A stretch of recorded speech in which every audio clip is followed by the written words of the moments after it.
Leave Nation, we are live. How we doing? Happy Thursday. Thursday is my public facing day for me. It's been a crazy day. We had the launch of my Brandlytics training, which was awesome. Readers Group Live, a whole bunch of interviews. Did my live with Tony Robbins, which was tons of fun. Not live with Tony Robbins, interview with Tony Robbins coming live this weekend. So stay tuned, it's happening. Antonio, let's go. Welcome. Zombies and Cards, the GOAT. Thank you for the love. Appreciate you. Amman's Good Official says, hey, brother. Thank you, guys. Today is a crazy day. I mean, normally Thursdays are a crazy day because it's nonstop interviews and hangouts and Skype calls. But the one with Tony was awesome. Stay tuned. We're rush editing it. Normally we do about a week or so of just editing back and forth, but my amazing editor Christina is waking up tomorrow and going ham on making the video. Sunday is the expected date. We may do Saturday. We'll see. If it's ready to go, we may launch Saturday. Tony's got an awesome program called New World, New You. That's free. That is launching next week, and so we're trying to get we're helping with the exposure. And you can go check that out, New World, New You. And the video comes up this weekend, so it should be fun. All right, let's see. Is Gary here in the house? Where's Gary? Gary, if you're there, let me know. Otherwise, we'll wait for Gary if you got some questions. Oh, I see Gary. Here we go. Let's bring in Gary. Gary Taylor. We're going to have fun. See what he's got. Happy Thursday. Whoop, whoop, says W-A-H-E. And there he is. Hey. How you doing, Gary? Good, Evan. How you doing? Good. Where's home for you? I'm here in Brisbane, Australia at the moment. Wow. So what time is it? Like 7:30? Yeah, 7:30. 7:30. You're looking good for 7:30 in the morning. Thanks, man. No, we got some volunteer church stuff later this morning. So, yeah, I might look a little overdressed for the morning. I love it, dude. It's the man ready to take on the day. It's great. Yeah, let's get after it. Let's go. So Gary's part of my Movement Makers program, and part of that is we do an IG Live. So how can I help, man? What do you got? Yeah, I guess, yeah, thanks for taking the time. It really is awesome to actually just connect with you and chat. And yeah, I'm taking all your advice on doing the things like getting the 10 different pieces of content up and running. So just working on the who and the why and such. So all that's coming along quite nicely. It's making progress. I guess where I'm at right now is doing the group coaching and getting that up and started. So just with yourself, and you've been doing it for, I guess you're coming up on a year now that you've been doing Movement Makers. Maybe, I don't know. Okay. Well, yeah, I guess it's been quite a few months now. So just any advice, tips, or warnings to watch out for when I go to launch my own group coaching. So I think what the first thing to figure out is how much do you like vibing with the people in the room versus following your methodology and teaching. So why I say that, a lot of the coaching that is done is not the way that I do it, whereas most people will come in and say, and so there's neither right or wrong. It's like, what's right for Gary is what you got to figure out. Yeah. Most people's programs, it'll be, okay, this week we're talking about this, and it's based off of what the speaker wants to talk about that you think will be of interest to the audience too. So who's your target audience? Like, who are you coaching or helping?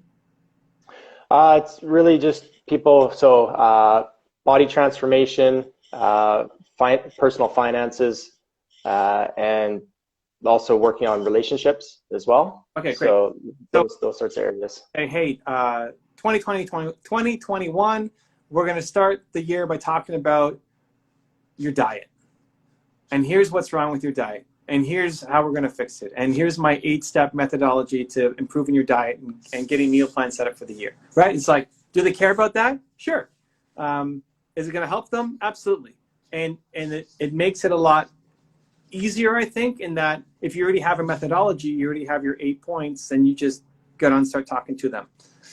Yeah, you start sharing it. Yeah, I don't like that way almost at all. So mine is different. It's not that it's better. It's like, what's better for you? So I have methodologies, right? Like built to serve. This we could just go, okay, we're talking about chapter 1 today, and in chapter 1 we talk about these things, and then explain it, and then do a little bit of Q&A. I love the Q&A. Like it's all about the Q&A for me, and I want the topics for what people care about.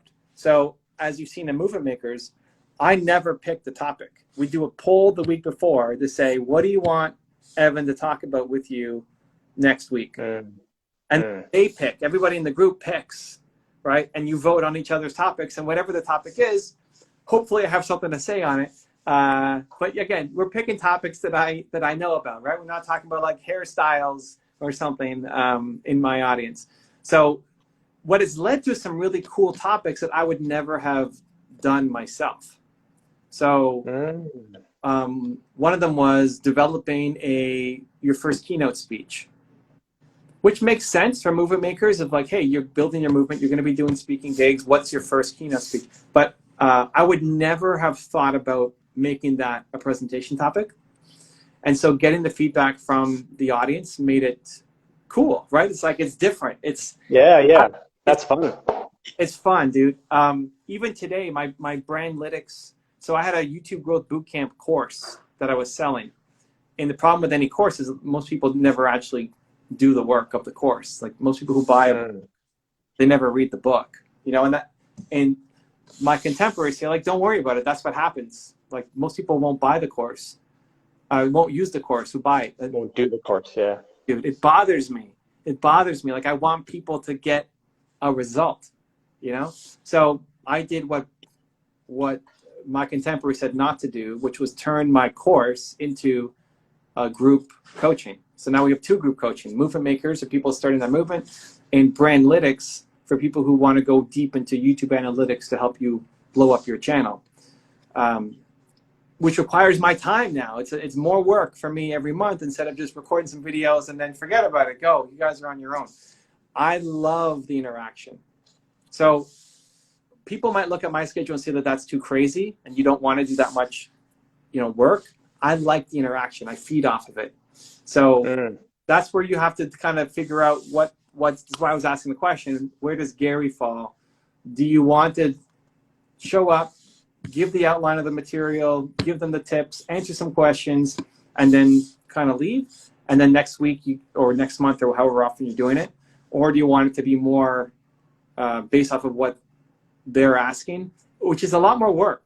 So I don't necessarily mind it.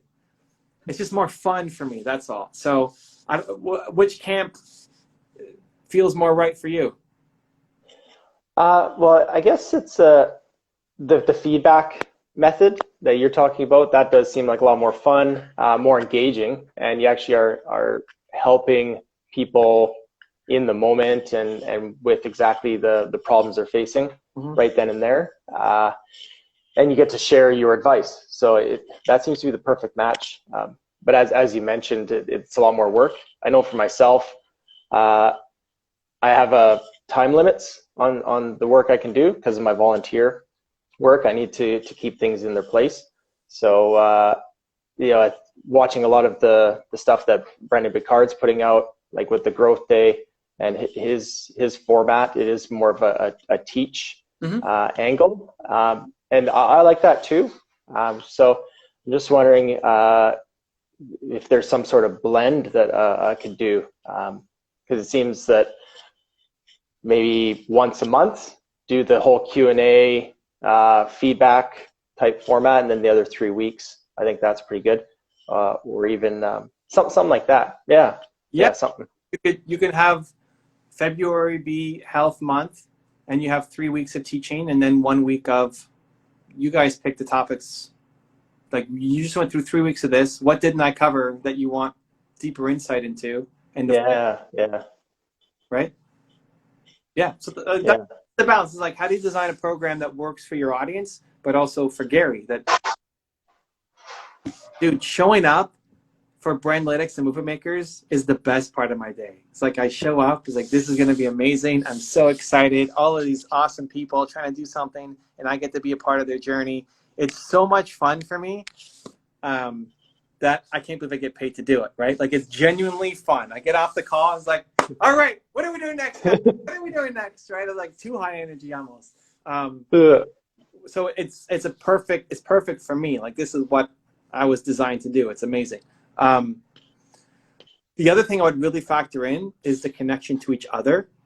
So this has been an evolution inside of movement makers, where at the beginning it was just me, and I would talk for 85 minutes and answer questions and all that, but it was me for 85 minutes.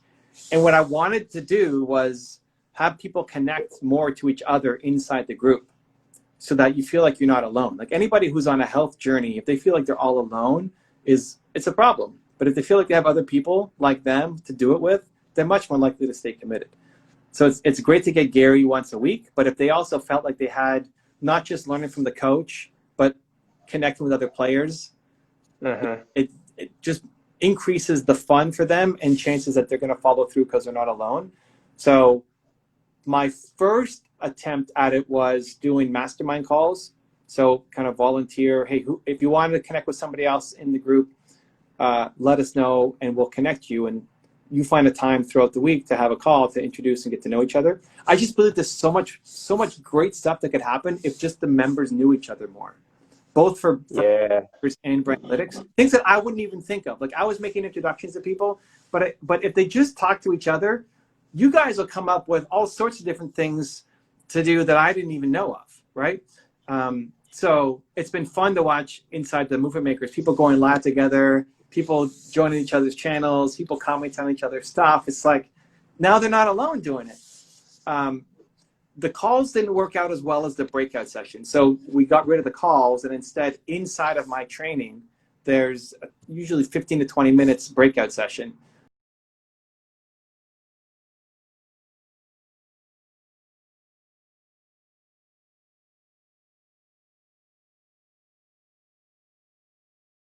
We're still playing with 5 to 6 seems to be the sweet spot where people can connect, and it's almost at the end. So how we do it now is 45 minutes of presentation of me sharing. My goal is 3 big ideas. Here's the topic. Here's Evan's 3 big ideas for roughly 45 minutes. Then it's going to be 15, 20 minutes of breakouts where it's like, what was your big aha moment? What is the biggest thing you learned from this? And what's your plan of action? And share that with the group. And it almost doesn't matter how people answer the question. It's just getting to know each other. It's just giving some like, oh, hi, I'm Gary. Yeah. People are nervous. I would be nervous too, just showing up in the room. So to give some excuse to start to talk to each other. And then by the end of it, people come back. It's like, that was amazing. I love the breakout sessions. This is great. And it sucks a little bit for you as a coach, because I'm not in any of the breakout rooms. I'm basically by myself here in my office waiting for everyone back. It's like, I want to be able to do this. But if I go in, then it becomes about me and not just about the group connecting to each other. So I've gone in once because somebody left and we had a shortage. So I went in and it was amazing. But I try to keep it just for the members. And that's a big plus that we consistently get feedback on, is that people love the chance to connect with other people who are going through the same thing. And then we come back and we do another 20 minutes of final Q&A, like, what did you learn? How can I help? I'm here. Until again, we meet again in 2 weeks. On the Brandlytics side, because it's so heavy on data and analytics, we do once a month, same format, questions, and then once a month a deep dive on somebody's channel. So you could potentially even do it yourself with like a deep dive on somebody's. Do you have a name for it, or like we say life transformation?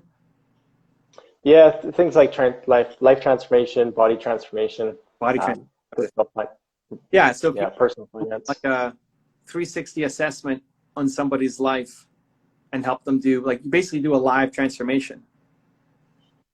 That it can't just be for them; it's got to be for everybody watching as well, to learn how you do it. questions you're asking. So when I'm going to do my YouTube channel breakdown, in my breakdown, it's also going to be teaching. Like, hey, here's what I would do if I was in your shoes running this channel.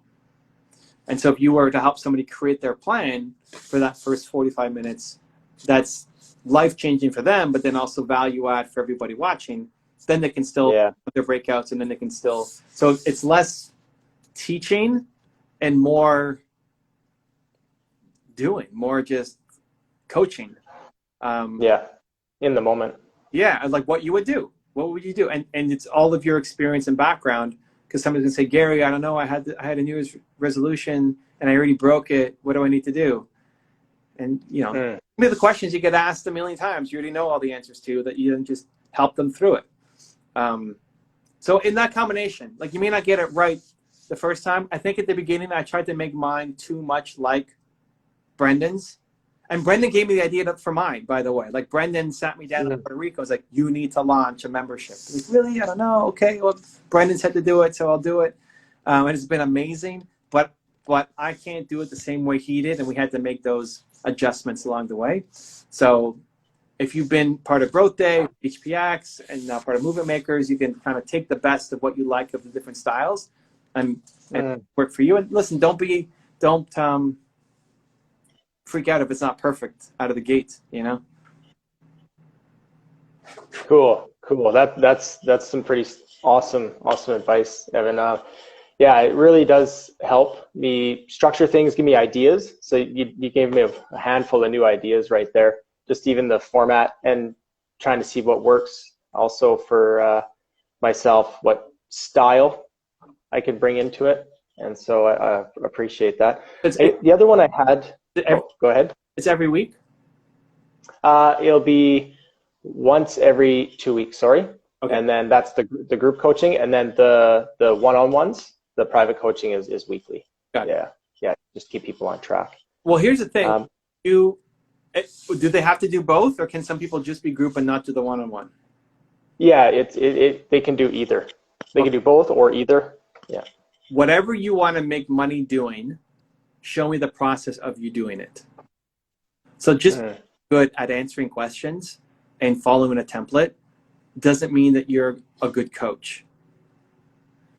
Now, you are a good coach, but just because you can teach doesn't mean that you're a good coach. This is one of the things that I push Brendan on so much. Is like, Brendan is an amazing coach, but you very rarely see him coaching. You just see him teaching. See him teaching, but he's a fantastic coach, but you almost never see it. So we need coaching videos. So that's the business model that you want to create. Like, if you want to take some of your group people and turn them into coaching, then you should have one of your sessions be a coaching session. So we get to see Gary the coach. And then people will say, oh my God, how do I hire you to do the one-on-ones with me too? Yeah, they see themselves in that same position that we're working together and going through the process. And then they want coaching that themselves. It's like, oh my God, look what Gary did for this person. Maybe Gary can do this for me too. Gary, you do coaching, right? Like, how do I hire you? What's this group thing is great, and I want some more one-on-one attention. How do we do it? So that's your ambition, right? Is to sell more individual coaching. Then I need to see you coaching. Yeah, which you can take from the group coaching. Yeah, so the group coaching, you can have one session be the training that you pick the topic or they pick the topic. Now it's not as bad. If it's only once a month that you're doing training on a topic, you can have them help pick the topic and doing a little bit extra in the end of the world, because it's only once a month. And then the second one is coaching around, it can still be around the theme. Like, if the month is going to be around health, who needs help with their coaching on health? And then you pick one out of the people who submit, but then the others are going to feel, okay, I mean, he picked that person, but maybe I want to hire Gary instead now to help me with my problem. Excellent. Love that. Thank you. Yeah. Thank you for that. I'd be looking at some public content too. Like, you should be doing, if you want to do coaching, I'd love to see a regular, even Instagram live coaching like this. This is coaching. But now we're like, you're going to have somebody, you're going to be on the top and somebody else is going to be on the end. And you're going to help them with their with their body or their life. Yeah. Okay. I like that. That's yeah. And you've mentioned this stuff before, and I'm cultivating it. It is a bit of a process to get it in place and reach out to people and these sorts of things. And it's, you know, it's humble beginnings, I guess, for myself at the moment. But yeah, it's, I think the process and what you're outlining is pretty solid. So thanks. It'll be super fun too. Like coaching somebody and seeing their eyes light up and giving them hope. Like coaching is really hope, and then strategies. Like it's the belief that it's possible, and then the tactics on how to actually do it. That combination. Yeah. And you can get that aha moment for them in the coaching session. Everybody else watching says, "Oh my God, who's this guy? Gary, I need to go. What's his Instagram? What's his YouTube? He has a group coaching. He's got one-on-one coaching. How do I work with him?" Because it's a result. And it's also less work. Because I don't know if you went through like all the way at the end, we have the thought leadership template for how to make a video. That's work. Like it's good work to go through because that skill you'll use forever.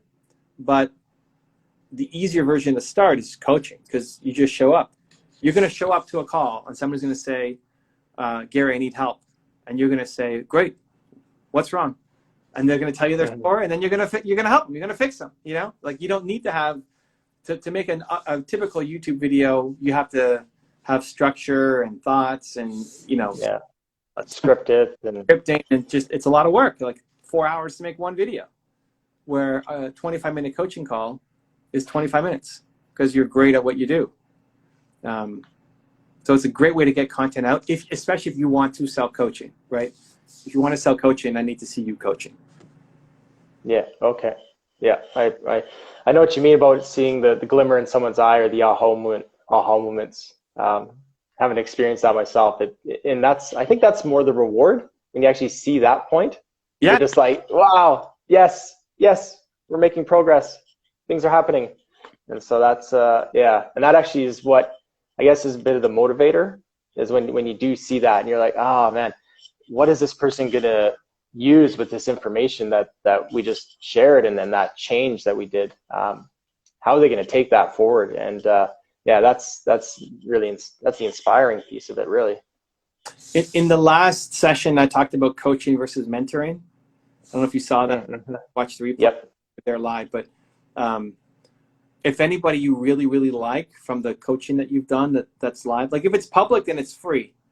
It's free coaching if it's public. If it's paid, then it's private. Private. But if it's somebody you really like who you've done free coaching with, you can always have them on as a monthly guest and then take them to the next level and then the next level. And then, so it's mentoring now. Now it's an ongoing relationship. But when you see somebody getting results, it's great for you to know that you helped them, but it's also great for them and for the audience, for the content, to see somebody's progression as opposed to a one-off coaching session where we don't necessarily know what happens next. Yeah, I definitely believe in the mentorship. I've had mentors over the years, still got them. I've been mentoring people, so it's switching into. So I think I have a bit of a pool of people that I can draw on to even just kickstart that process. But so I do mean the mentor for people. So if you coach somebody and you really like them, like if you did an Instagram live like this and you had somebody come on and you coached them and you really liked them and you gave them the plan, you gave them the body transformation plan for January, February, or the next 90 days or whatever, you can have them come back and see how we doing. It's like, oh, Gary, okay, well, you know what? I stayed consistent on 25 out of the 30 days, but then I had this, and then you keep working with them. So we start seeing momentum, and it's a repeat guest. That becomes more mentoring instead of just a one-off coaching session. So there's anybody, if you're coaching live and there's anybody who you really like, who you have, you just jive really well together. Exactly. Yeah. You could just consider making that a series, so that every quarter you're checking in with them again, and then you're coaching them to get to the next level. Oh man, boom. That's amazing. Yeah, just someone you gel with, and it's a repeat guest, and it almost shows like a nice journey or story. Like it's that check-in, but then, you know, because one-offs, it's like, yeah, what next? Where did they go? Where if you see someone, say, a month down the track or a few months down the track, and that follow-up, yeah, even I like watching those. So and I learned from that. So that's something that, yeah, why not do it? Yeah. So, I mean, sounds like we kind of laid out what your group coaching is going to be. You got your once a month topic driven, they pick and then you answer and do breakout rooms. And then the second one is you coaching inside the group for everybody watching. And then looking at making ongoing content in Instagram, YouTube environment of live coaching. I wouldn't even worry about the thought leadership videos yet. Coaching. Just do 2 to 3 times a week live coaching and turn them into videos. For Instagram Live is already a video, and then turn that into a YouTube video. Yeah. You'll just get way better at coaching, and also you start building up your brand and your recognition, and people will want to work with you.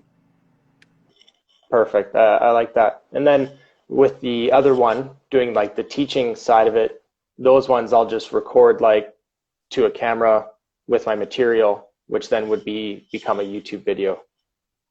Yeah. So you're kind of coming at from both angles. Yeah. I would prioritize the coaching just because it gets you out of the gate faster. Right. Because it's just not as much time to make it. Like if it's 4 hours to do one video for YouTube, those could be 8 different half-an-hour sessions of coaching. I still like the first one, and it's in the long term, it's a skill that you should master, so that it doesn't take you 4 hours, it takes you 20 minutes. You get that through the repetition. But the coaching is going to be the thing that gets you out of the gate the fastest. Yeah. And then you're working with people, and you're getting that feedback, and what's working, what's not working. Yeah. Cool. No, I appreciate that. You got time for another question? Super quick. The sun is setting on me. I just noticed the sun's rising up, really. I'm slowly getting darker and darker. I know. What do you got? And it sounds like you had a massive day today. So just with a team, who or what person should I pull in first to help me with working on my delegation skills and just trying to offload some of the work to increase my productivity? Who would be kind of the first person I'd want to bring on? Either an admin to just ease the burden for you. So, Sandra is a lifesaver for me. I mean, she booked this for us to go live. And she just books, she controls my calendar, because otherwise I would go crazy. So either an admin and that doesn't have to be full-time either, by the way. Like, you may not be so busy that you need a full-time admin, but that's fine. It's good practice for delegation skills to hire somebody for 5 hours a week, Yeah. That's a good start. I'm used to Fiverr and Upwork and the freelancing sites. I use those quite frequently already. So yeah, I mean, Upwork is better than Fiverr, because if you want long-term people, right? So you're bringing somebody on board your team that ultimately you want somebody at the scale so that they can be full-time with you. You may not have the business yet, but that's the goal. It's better one person at 40 hours a week than 8 people at 5 hours a week. Right. So Fiverr doesn't create that. Like, you don't hire people full-time on Fiverr. Those are short-term gigs. Transactional. Yeah. Long-term ongoing work is Upwork. And then honestly, just be a good boss. Like, most bosses suck. So just care about your team and ask them how they're doing. And, I was on a call on the weekend with somebody new we hired. He's like, nobody's ever cared about me or asked me any questions about myself before. My heart is so full. I was like, all right, well, great. Yeah. It's not that hard to be a good person, and just not treat people like robots or monkeys, and be surprised at how much love you get back. There's a huge transactional culture going on right now, and the digital and remote is making it worse. So either admin, or you look at the thing that you need to do but hate to do. So for me, on the YouTube side, when I hired my first editor, that saved a lot of time for me because I hated editing and I didn't want to get better at it. I wasn't good at it and I didn't want to get better at it, right? Like if you suck at it, but you want to get better, okay, go get better. But if you suck at it and don't want to get better, like, do you need to do it? Or if it doesn't need to get done, you kill it. But if it still needs to get done, then maybe just not by you. And so if it's one of those things that has to get done, and it has to get done by a human, but you really don't want it to be you, your time is better spent coaching, marketing, building a business than doing X. Like if you can consider that X, then that's the person that you hire. And it may be a 5 hours a week VA, right? And then even a VA though, like Sandra on my team, I don't consider it to be a VA. I guess she is a virtual assistant, but she's team, like she's family, even though she just lives somewhere else. So you have your personal assistant and 5 hours a week, and you've got somebody doing X, somebody doing your video editing for 10 hours a week. And then you just, the thing you don't like to do. Yeah, like whatever still needs to get done. But has to get done. That's who you are next. And think part-time, but always think to scale. Think you want to create, you want this to be a full-time position that you scale into, right? Right. Okay. That's sound. Yeah. Okay. Have you interviewed Yellownapp from our group? From my team? Sorry? Yellownapp from my team? I think I've chatted with her via email, but that's about it. So Yellownapp, I hired to basically be in charge of all of my membership work. So Movement Makers and now Brandlytics. So she's doing both. She's in on the live chats every time. She's bringing the questions to me because I don't always see them when I'm going live and sharing screen. I can't see the chat. So she pulls the questions for me. She follows up. She posts the slides. She posts the videos. Like, I don't want to be in the group later today. Here are the slides. Oh, here's the YouTube. She just does all that stuff for me. She follows up with people to ask what their Instagram is so we can follow them on Instagram. Works with Sandra to figure out who we need to bring on the next IG Live. Like all of the stuff that I could do, but it's not a great use of my time compared to being here talking to you, right? If I was doing that, I'm talking to Gary right now, right? The high value coaching. Yeah, and so she does both right now, but at some point she's going to have to pick between Brandlytics and Movement Makers because I'm going to need somebody for each. As they both grow, I'll need a dedicated person for each. So she's doing both, but the idea is always to scale. And as we get more people in and there's more responsibilities, she gets to pick, like, hey, which one do you like better? Oh, Gary was great in Movement Makers. I'm going to go Movement Makers. Okay, great. So you're in charge of and then we'll hire somebody else to do the other one, right? So always be thinking, I want to create long-term opportunities for people. I want to create full-time jobs. Because if you're creating a full-time job, that means you're growing. Your business is growing.